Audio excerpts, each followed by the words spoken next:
माझ्या केसांमध्ये hair fall सुद्धा होतो किंवा माझ्या केसांमध्ये ड्रायनेस पण आहे आणि मला माझी हेअर ग्रोथ सुद्धा चांगली व्हायला हवी किंवा माझ्या केसांमध्ये खूप फाट्या फुटलेल्या आहेत. माझे केस वाढतच नाहीयेत बिलकुल.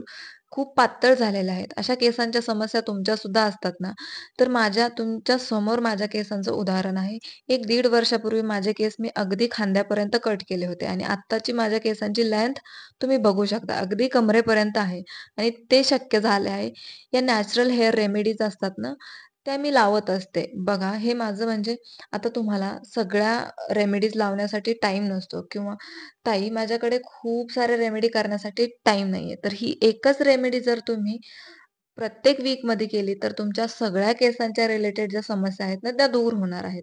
साहित्य तुम्ही बघितलेलंच आहे. तांदूळ, मेथ्या, जवस, कढीपत्ता आणि कोरफड सगळ्यांकडेच अवेलेबल असतं आणि याचे केसांसाठी होणारे फायदे सुद्धा तेवढेच चांगले आहेत. बघा लोखंडाच्या कढईमध्ये 1 ग्लास मी पाणी घेतलेलं आहे.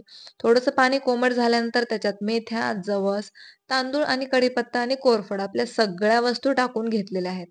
तुम्हाला हे 10 ते 15 मिनिट चांगलं मंद आचेवरती छान असं तुम्हाला उकळून घ्यायचं आहे. खूप फुल गॅसवरती तुम्हाला हे ठेवायचं नाहीये.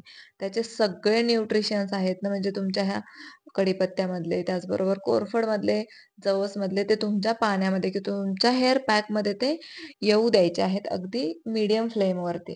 सगळं झाल्यानंतर तुम्हाला थोडंसं नॉर्मल म्हणजे कोमट असतानाच गाळून घ्यायचं आहे. तर बघा याच्यात जे तुमची कोरफड आणि जवस वापरलेला आहे ना, ते तुमच्या केसांना हायड्रेशन प्रोव्हाईड करण्यासाठी म्हणजे केसांना मऊ बनवण्यासाठी आणि केसांमध्ये जे ड्रायनेसचा प्रॉब्लेम असतो ना, ते दूर करण्यासाठी काम करतं. कढीपत्ता आणि ज्या मेथ्या आहेत ना, ते तुमचं हेअर ग्रोथचं खूप चांगल्या पद्धतीने काम करतं.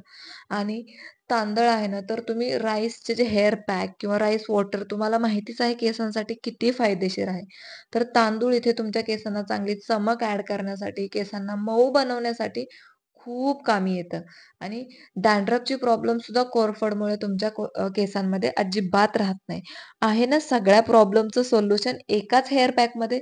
हा हेअर पॅक तुम्हाला बघा आठवड्यातून एकदा लावायचा आहे. त्याच्यामध्ये बघा गरम असताना तुम्ही गाळून घेतल्यानंतरच इथे मी जे कोल्ड प्रेसचं जे खोबरेल तेल आहे ना, ते टाकलेलं आहे. रेग्युलर बेसिसवरती सुद्धा मी हेच तेल माझ्या केसांना लावत असते, जे की कोल्ड प्रेसचं आहे आणि याच्यात मी आवळे वगैरे टाकून हे तेल बनवलेलं आहे. त्याच्यानंतर तुम्हाला याच्यात ऑलिव्ह ऑइल टाकायचं आहे. नसेल तर तुम्ही तुमच्याकडे बदामाचं तेल असेल ते टाकू शकता किंवा तुमच्याकडे कॅस्टर ऑइल असेल तर ते टाकू शकता. पण ऑइल तुम्हाला टाकायचंच आहे हेअर रेमेडीमध्ये, जे पण तुमच्याकडे अवेलेबल असेल.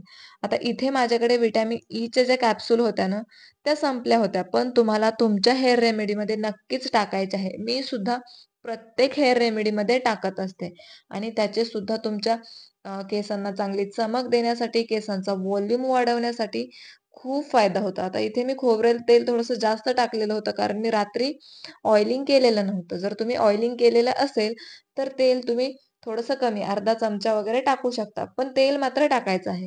1 तास तुम्हाला ही रेमेडी तुमच्या केसांवरती ठेवायची आहे आणि त्याच्यानंतर माईल्ड असा शॅम्पू वापरून धुवून घ्यायचे आहे.